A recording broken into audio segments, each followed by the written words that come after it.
biggest biggest advice I can give you guys is that, you know, learn what you need to do to the bike before, you know, as soon as you get your bike, you know, always use that 250 oil rate. I don't know, you know, me, I live in the desert, so it gets hot. I saw a guy on YouTube saying, oh yeah, I got my bike and I put the thinner oil on my bike because it goes faster. Man, people need to stop lying. You're not gonna go faster because you put this thinner oil on your bike. You're not going to go faster. That's all in your head. The best protection you want on that bike is just to get yourself a nice, you know, 2050 rate oil that's gonna be thick. You know, oil breaks with heat, and the hotter it is, the more wear you are putting on that engine. So you definitely want to always get yourself a thicker oil on your bike. I always use the Lucas additive oil as well, just to give it that extra lubrication. You know, this is an air-cooled motorcycle, so you don't got a liquid cool, you know.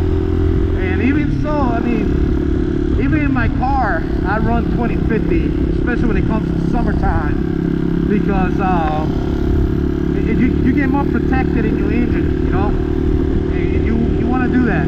Another thing, a lot of people are saying, oh, my bike is faster than this bike. These parameters are not accurate. I can sit and show you that I'm doing 75 miles an hour, guys, and in reality, I'm currently doing 67. So this parameters, it don't matter what bike it is. Those this Chinese parameters, they're not accurate. They are way off. You're like 4 to 5 miles different. And I know because I put my GPS on my bike, and I'm not talking about my phone. I'm talking about my regular GPS on it, and I see a huge difference on mileage. It's not accurate at all. So a lot of guys are making videos and it's like, oh yeah, my bike is doing 75. Yeah, they're showing you what the speedometer is showing you, but it's not actually going 75 miles an hour. You know, if you want to get, you know, attention from people and make believe, you know, make people believe that your bike is faster than any other bike, yeah, you know, I guess you can sell the dream, man. But in reality, man, this is a 250cc. It is not even a 250cc, guys. It's like 230cc, if I'm not mistaken. It's not a true 250. So, you know, I used to have a 650, and even on the 650, you know, I was doing 80 miles an hour, and it was just like, holy shit, that didn't feel like it was gonna fall apart. So how the hell a 250 is gonna do 75 miles an hour? It's not true. It's a hoax, like, you know, it's fake news. Whatever you want to say is just not true, you know. And I don't like to tell people something is not, that it's not true, because you're really not gonna hit 75 miles an hour. Let me tell you, to be honest with you, this is the kind of motorcycle you purchase just to cruise around, or use it to go to work, or just to do, you know, minor off-road, you know, stuff. And you guys see what I've done with my bike. I mean, this is not the kind of bike you want to be doing wheelies and jumping ramps and doing all kinds of crazy stuff. You know, if you want to get a bike for that kind of stuff, get yourself a Japan bike. That's what they're made for. You can do whatever the hell you want. You know, you can jump a cliff, you can do all that. And this kind of bike, this is just a bike to get around. And they're fun because you can do, off-road riding and stuff like that. They can handle that stuff, but not doing any kind of jumps, jumping ramps, and they're not made for that, guys. You know, and that's the honest truth.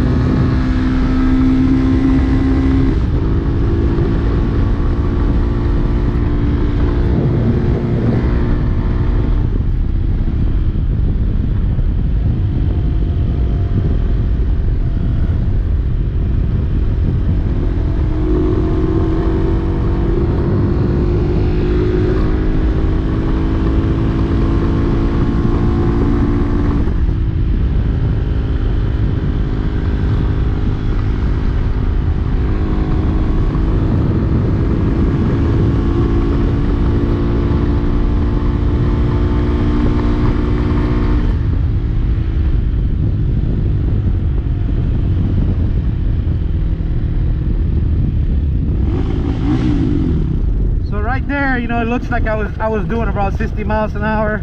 I probably was doing about 50, 56. I mean, about 55, 56. So don't let that fool you.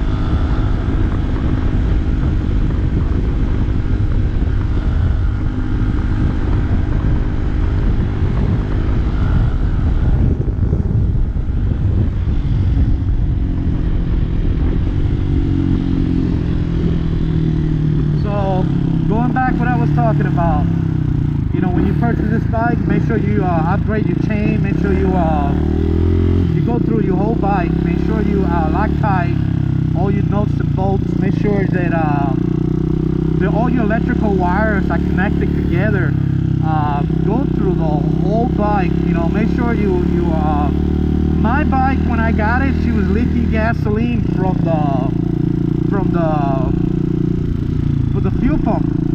And you know, I was like, oh my god, look at what I got going on. And I've seen a lot of guys that had that problem, and they took the fuel pump apart and all that, and I was like, holy crap. All I did to my fuel pump when it was leaking gasoline, I just tied the screw, and I tied them very gently, not all, you know, tied real tight. I tied them gently, and then I cleaned the area, and then I turned the bike on, and I saw that it was leaking a little less, and then I tied a little more, and you know, and that's pretty much what I did to the bike. I just made sure that you know, I got those bolts nice and tight, and that was it. That was the end of it. There was no more leaks. So, you know, those are the things you got to do to this bike. When they put this bike together, they put this thing together fast. They don't take their time, and there's no, you know, production line checking to make sure everything on the bike is working correct, and there's no leaks. You know, this is the reason why you pay $2,000 for a brand new bike. You're not, you know, you're not gonna pay $2,000 for a motorcycle that when you get it, you're not gonna have any problems at all. And I know it sounds retarded. You know, that's exactly what I wanted, right? I want to get a new bike that I'm not gonna have any problem. And you know, you are going to have a little issues in the beginning once you figure out your bike, once you figure out what, you know, what sprockets you want to run in your bike. Right now I'm running a 15 in the front and a 45 in the rear. I went through those 60, I went to the 17, and I went back to the 16, and I was like, oh man, I feel like I'm losing, you know, I'm losing top speed. And finally I was just like, you know what, I ordered the 15 in the front, and I run in the 45 in the rear. And to be honest with you, I would love to run the 42 sprocket on the rear, and I think that would do a lot better as well. So, you know, when you get this bike, you know, check out the videos, check the experience that people have with this bike, the problems they have. Don't watch a video for somebody that don't have no clue what the hell they're doing. You guys already know. And listen to the people that know. You know, you don't have to listen to me as well. You know, listen to Motor Cheese. He knows a lot about this bike. I know a lot about motorcycles. And my opinions are my opinions. I give them my best so you guys can learn, and you can get some experience on yourself, you know, about the bike. So that way you guys don't go through some hard times trying to figure it out. There's a lot of things about this bike, man, that to me, the problem that I got right now with my CDI box acting up a little crazy, that's not really a huge problem. That's a real simple fix. The CDI box can cost you around $12. You change that and you go on your way. You are done. So, you know, I've done a lot of things to this bike to keep myself from getting stranded. And from the beginning, when I was making videos, that's pretty much what I used to preach. Do this, do that, do this, do that, to make sure your bike would not leave you stranded. And that's what you want to do. That's what you want to do. You want to really just want to go through every little thing on your bike. The chain will break on you. There's a lot of things that will leave you stranded, and they're all in my videos. So, you know, don't be, you know, just take your time, check out the videos, see what, you know, what I'm talking about, how to set you a spark plug wire, all that jazz, because that would definitely will make your bike be more dependable, and your bike would not leave you stranded. And so a lot of things you know you got to do to the bike when you get it. Don't think that you're just gonna jump on this bike and ride it in and forget about everything else. You know, when you get this bike, you got to go through that process of breaking in the engine. And when I say breaking in the engine, it's you know, make sure that you change the oil. I changed the oil 4 times before I hit 500 miles on my bike, guys. 4 times. And every time I changed the oil, I was looking for metal flakes in my oil, and guess what? I was finding all kinds of metal flakes. And once I found a little piece of shaving, you know, and that's from the piston. You know, they make this shit so tight that when you start the bike and you're riding it, every little thing on the bike, you know, in the process of breaking in, all that junk is gonna come out, and it's gonna be on your oil. And you definitely want to change your oil. And since we don't have a filter on this bike, oh, this is a dead end. Oh damn! Since we don't have a filter on these bikes, you definitely want to change that oil. And don't be cheap. You know, get yourself the 2050 oil rate. And change that oil at least 4 times, at least 3 times before you hit 500 miles. And then you can say, okay, now I'm gonna adjust your valve. I'm gonna adjust the valves. Don't get the bike and, oh my god, I need to adjust the valve. Man, just ride the bike, change the oil. You know, when you hit that 500 miles, just go through your book, then go ahead and adjust your valves. I'm going on 1,300 miles, and I only adjust my valves once, and I don't have no problem with my valves. You know, a little loosey valve is a happy valve. You know, you don't want to get them too tight. That's what gives you a problem. But you don't want to have them too loose as well. But don't freak out. You know, it's real simple to change to adjust your valves. Now next time I gotta do my valve adjustment, I'm gonna make a video for you guys so you guys can see what I'm talking about. It's real simple. It took me about 20 minutes. Real simple.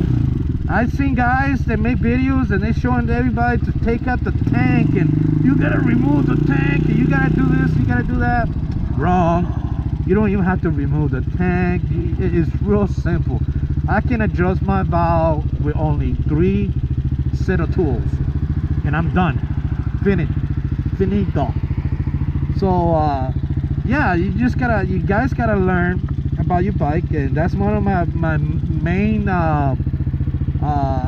you know, that I recommend is just learn about your bike, learn from everybody else's video about the bike, or how the bike maintain and all that stuff you got to do to it, because that's what's gonna save your bike from having problem.